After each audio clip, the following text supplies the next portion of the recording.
criminalizar as vítimas. Quem não tá aqui pra se defender é coisa de gente covarde. Coisa de gente covarde. Já não bastaram matar pessoas inocentes, ainda querem colocar na lama o nome das pessoas, as famílias que estão em luto. Isso é coisa de gente covarde. Gente covarde que não tem respeito pela dor das pessoas. Gente covarde que não tem respeito pelo cidadão. Gente covarde que não tem respeito pelas vítimas. Porque se fosse um parente seu, eu duvido que você ia gostar que estivesse tratando seu filho, seu irmão, seu tio, seu sobrinho como bandido. Ninguém iria gostar. Se fosse um irmão meu, se fosse meu filho, eu não iria gostar que dissesse que ele era bandido, sabendo que ele é uma pessoa séria, honesta, um cara que era do exército, pô. Um outro era vigilante, outro era jogador de futebol, e outro tinha 14 anos. 14 anos, quase da idade da minha filha. Minha filha tem 12 anos. 14 anos, a idade do meu sobrinho. Poderia ser meu sobrinho. Poderia ser minha filha ou meu filho. Naquele carro. Será que as pessoas não têm consciência de que o que está acontecendo no Amapá é muito sério? Pô, bora parar com esse papo furado. Bora parar com esse papo furado. Se for pra mim viver de joelhos perante uma justiça, não. Eu prefiro ficar de pé e combater a justiça. Porque isso é pra coisa de gente covarde. E eu vou falar uma coisa, jornalismo e advocacia não é pra covarde. Jornalismo não é pra covarde. Pra se calar, pra se omitir. Será que as pessoas não têm consciência e só sabem se pautar por mentira nas redes sociais? Poderia ser a minha filha ou meu filho que poderia estar naquele carro. Poderia ser o seu filho, o seu sobrinho, poderia ser o seu irmão, o seu parente, que poderia estar naquele carro que foi metralhado covardemente por mais de 100 tiros. E não adianta dizer que foi uma ocorrência. O coronel da Polícia Militar disse aqui ontem que foi uma execução. O coronel da Polícia Militar, não é o Everson Castro que está falando. Um coronel da reserva, da PM, que tem o respeito e que nunca teve a ficha manchada por onde passou. No mais de quase 30 anos, como oficial de polícia militar, Coronel Aito, que preside uma associação, disse que as características daquela ocorrência foi de uma execução. E aí, o governador não afasta o comandante desse batalhão, que era no mínimo a resposta que ele tinha que dar, juntamente com o secretário de Justiça e Segurança Pública. Essa é a melhor resposta, governador, que o senhor pode dar para as famílias enlutadas. Não basta só gravar vídeo dizendo que é solidário. Tem que ter ação. Tem que ter ação. Porque, governador, poderia ser sua filha naquele carro. Poderia ser a filha de qualquer deputado. Poderia ser a filha de um secretário seu, voltando da balada, voltando do futebol. Eu vou dizer mais uma coisa aqui. Dizer mais uma coisa aqui para o governador Clécio, que deve saber que ouve o nosso programa, que acompanha o nosso programa. Governador Clécio. Presidente Lula está vivenciando aí uma crise no seu governo, que é um escândalo de corrupção no INSS. Não começou no governo dele, o escândalo de corrupção. Assim como o aumento da letalidade policial, que é um problema que tem que ser enfrentado por o seu governo, não começou no seu governo. Porque se você pegar os números de 2014, último ano do governo do PSB, quando o secretário era o professor Marco Roberto, que é advogado, e os números... Isso daí não sei o que digo, tem especialista, gente que faz doutorado, tem gente que faz PhD, tem uma professora que faz PhD, estuda o fenômeno da violência policial no Amapá, ela está na Alemanha fazendo PhD, e tem livros publicados, estudos publicados, e mostra que a crescente começa a partir de 2015, quando se muda a lógica do fim do policiamento ostensivo de aproximação comunitário, quando entra o senhor Carlos Matias, que foi o comandante da Polícia Militar, no período dele foi o período que mais tivemos casos de atrocidades, de violência do Estado no Amapá. Então eu sei, governador Clécio, que não foi o senhor que criou esse problema. Nós não podemos lhe responsabilizar. Essa ausência do Estado, do governo, de ter esse controle junto com a sociedade e de dar um basta. Não foi o senhor que criou. Inclusive, os números apontam que há uma redução da letalidade policial no seu governo, né? Mas aí se criou uma cultura desde 2015, já são 10 anos, que você não cria, não desmonta do dia para noite. Uma cultura de que o resultado morte é a verdadeira política de segurança pública, e nós sabemos que não é. Como disse ontem o próprio coronel da polícia, que vivenciou e que vivencia a questão da segurança pública no Amapá nos últimos 20, 30 anos. Então nós chegamos até praticamente a quase 0, 1, 2, 3 casos ao ano. E saltamos para mais de 100 casos de letalidade acrescente. A gente vai trazer durante a semana aí esses dados. Nós sabemos, governador, que o senhor não tem culpa desses incidentes que acontecem. Mas o senhor é o governador nesse momento. Essa cultura começou lá atrás, não foi no seu governo. E assim como a corrupção no INSS não começou no governo Lula, começou no governo passado, que não investigou, que não botou a Polícia Federal para apurar e as denúncias, e tem declaração do Bolsonaro dizendo que tinha corrupção, mas que não dava para investigar. E aí o Lula botou a PF para investigar. E descobriram agora que estavam roubando os aposentados. E agora vão devolver dinheiro. Mas tem narrativa dizendo que é o atual governo. Assim como tem gente de forma oportunista, ligada à oposição fulanista, que quer colocar essa pecha no seu colo. Não deixe que a oposição irresponsável, que não é a oposição ao governo de forma programática, mas é a oposição ao Estado, torce contra o Amapá, torce contra o petróleo, torce contra a melhoria na segurança pública, e o seu governo está mostrando que está investindo e reduzindo os crimes contra a vida. A segurança pública, mas que ainda podemos avançar muito mais. O seu governo está mostrando que melhorou a educação, governador Clécio Luiz. O seu governo está mostrando que o Amapá bate recorde de emprego. O seu governo está mostrando que nós temos um caminho para o desenvolvimento econômico desse estado através da matriz energética do petróleo. É por isso que o senhor está nos Estados Unidos. Mas temos um problema que precisa ser enfrentado. E o governante de verdade, ele não foge do problema. E aí, governador, assim como o presidente Lula afastou os envolvidos, o presidente do INSS, e afastou o ministro que não tem nenhum envolvimento, mas assim, mostrou que quer investigar, que quer apurar, que quer ir a fundo. No mínimo, governador Clécio, no mínimo, o senhor deveria seguir o exemplo republicano do presidente Lula e afastar quem estava à frente daquela ocorrência. Mas não só quem estava à frente daquela ocorrência, mas à frente do batalhão. Porque não é o único caso. Pega os números que nós vamos mostrar aqui. No mínimo, a resposta que a sociedade espera é o afastamento de quem está à frente desse batalhão. Porque se esses oficiais e soldados praças fizeram isso, porque também eles agiram sob a ordem de alguém. Alguém deu ordem. Alguém deu ordem para montar a campana. Alguém deu ordem para metralhar o carro com mais de 100 tiros. E quando um comandante não tem controle, não tem pulso da sua tropa, governador Clécio Luiz, acontece a anarquia. Ou o senhor demonstra mão de ferro de que o senhor quer que tenha uma apuração rigorosa, não só afastando a guarnição que estava, mas também o comando do batalhão, que estão dizendo que é o Patamo, que tem uma pessoa que tem uma ficha já aí, que prega nas redes sociais uma filosofia que é totalmente divergente daquilo que o senhor vem pregando.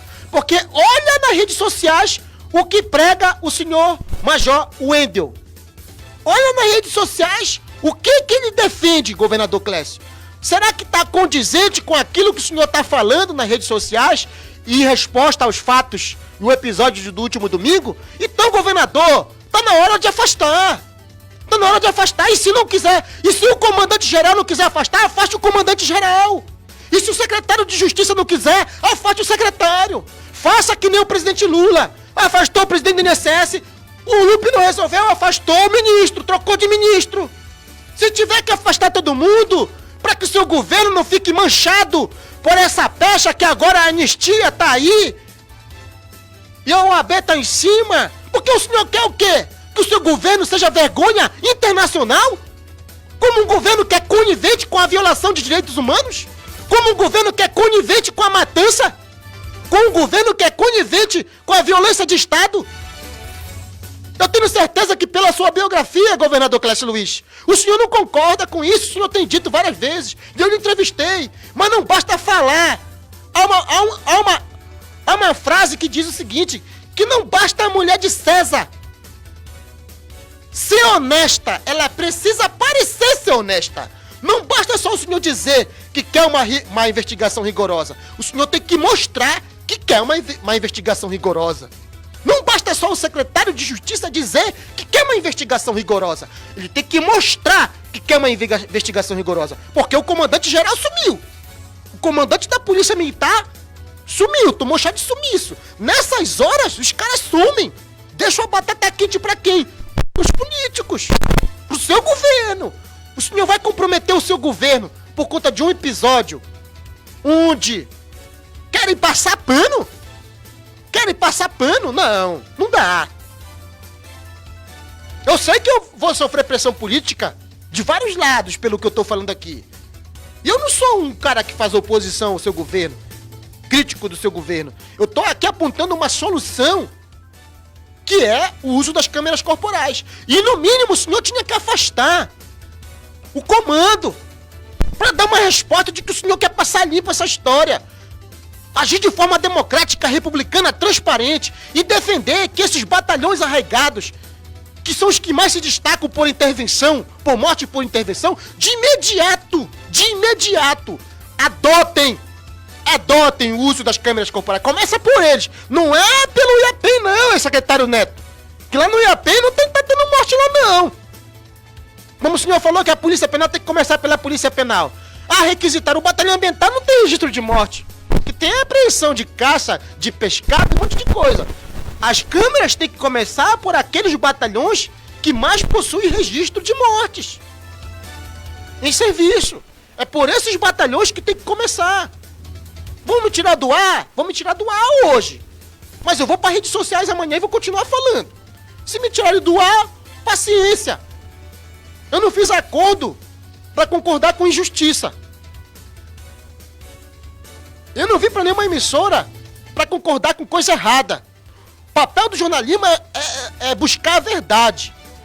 É buscar a verdade, dar voz para a sociedade. Se não for para me fazer um programa onde eu não possa falar a verdade sobre o que eu tô vendo, o que eu estou apurando dos números, dos indicadores, e especificamente dessa ocorrência, onde estão tentando, através de fake news, jogar nas redes sociais vídeos, montagens, colocando que fulano tem uma ficha e depois a gente vai procurar depois. Porque eu tenho acesso ao Jus Brasil através de uma situação, de um acordo que a gente tem com a Abrage. Nós trabalhamos com jornalismo investigativo, nós temos acesso ao sistema. E vamos lá verificar, o cara tem a ficha limpa, como é que os caras estão espalhando que o cara tem uma ficha corrida? Estão usando, tentando manipular a sociedade, plantando fake news nas redes sociais, dizendo que todo mundo, todos os 7 eram bandido. E aí tu vai depois procurar o nome do cara completo, o cara não tem passagem. Querem criminalizar as vítimas. Quem não tá aqui pra se defender é coisa de gente covarde. Coisa de gente covarde. Já não bastaram matar pessoas inocentes, ainda querem colocar na lama o nome das pessoas, as famílias que estão em luto. Isso é coisa de gente covarde. Gente covarde que não tem respeito pela dor das pessoas. Gente covarde que não tem respeito pelo cidadão. Gente covarde que não tem respeito pelas vítimas. Porque se fosse um parente seu, eu duvido que você ia gostar que tivesse tratando seu filho, seu irmão, seu tio, seu sobrinho como bandido. Ninguém iria gostar. Se fosse um irmão meu, se fosse meu filho, eu não iria gostar que dissesse que ele era bandido, sabendo que ele é uma pessoa séria, honesta, um cara que era do exército, pô. Um outro era vigilante, outro era jogador de futebol, e outro tinha 14 anos. 14 anos, quase da idade da minha filha. Minha filha tem 12 anos. 14 anos, a idade do meu sobrinho. Poderia ser meu sobrinho. Poderia ser minha filha ou meu filho, naquele carro. Será que as pessoas não têm consciência de que o que está acontecendo no Amapá é muito sério? Será que as pessoas não têm consciência e só sabem se pautar por mentira nas redes sociais? Poderia ser a minha filha ou meu filho que poderia estar naquele carro. Poderia ser o seu filho, o seu sobrinho, poderia ser o seu irmão, o seu parente, que poderia estar naquele carro que foi metralhado covardemente por mais de 100 tiros. E não adianta dizer que foi uma ocorrência. O coronel da Polícia Militar disse aqui ontem que foi uma execução. O coronel da Polícia Militar, não é o Everson Castro que está falando. Um coronel da reserva, da PM, que tem um respeito e que nunca teve a ficha manchada por onde passou, no mais de quase 30 anos, como oficial e policial militar, Coronel Ailton, que preside uma associação, disse que as características daquela ocorrência foi de uma execução. E aí, o governador não afasta o comandante desse batalhão, que era no mínimo a resposta que ele tinha que dar, juntamente com o secretário de Justiça e Segurança Pública. Essa é a maior resposta, governador, que o senhor pode dar para as famílias enlutadas. Não basta só gravar vídeo dizendo que é solidário. Tem que ter ação. Tem que ter ação. Porque, governador, poderia ser sua filha naquele carro. Poderia ser a filha de qualquer deputado. Poderia ser a filha de um secretário seu, voltando da balada, voltando do futebol. Quer dizer que ninguém tem o direito da presunção de inocência mais nesse estado? Nós temos uma outra Constituição. Se estava cometendo crime, mostra. Ah, porque a inteligência disse, foi em loco. Cadê? Não tem vídeo da inteligência mostrando que os caras, que eles estavam fortemente armados, traficando. Cadê o vídeo? Quero ver o vídeo. Será que essa inteligência não gravou nada? Cadê o vídeo da inteligência que diz que primeiramente chegou a informação de uma denúncia anônima? Quer dizer que qualquer pessoa... Eu não gosto do Lucas. Eu digo que o Lucas está no carro dele traficando e a polícia não vai verificar se é verdade. Já chega metralhando o carro do Lucas? Eu posso ter uma desavença pessoal com qualquer pessoa, com um colega jornalista. Digo assim, olha, nem Pantaleão, o carro dele é assim, um branco. Por sinal, o carro do Ney é igual o carro que foi metralhado. O carro do Ney, o carro do tio Gigante. Ele, carro assim, tá, a placa X, tá traficando, tá com gente armada. Quer dizer que a polícia não vai chegar metralhando? Não pode. Porque disseram que tinha informação da inteligência. Aí falaram que dos 7, 4 tinham ficha. Eu já fui buscar. Eu fui buscar, cara. Tu acha que eu me convenço com versão oficial? Eu fui buscar informações dos nomes. Só apresentaram de um até agora. E o cara já pagou o crime dele lá atrás. Cadê a prova de que ele estava traficando? Cadê a prova de que ele estava armado? Cadê? É muito fácil, depois da ocorrência, aparecer arma, aparecer droga, aparecer dinheiro. É muito fácil. Todo mundo sabe que esse modus operandi é utilizado. A polícia do Rio cansou de fazer isso. E outros estados, a polícia de São Paulo cansou de fazer isso. E aqui no Amapá não é diferente. Vem dizer que não quer, que é diferente? Pô, bora parar com esse papo furado. Bora parar com esse papo furado.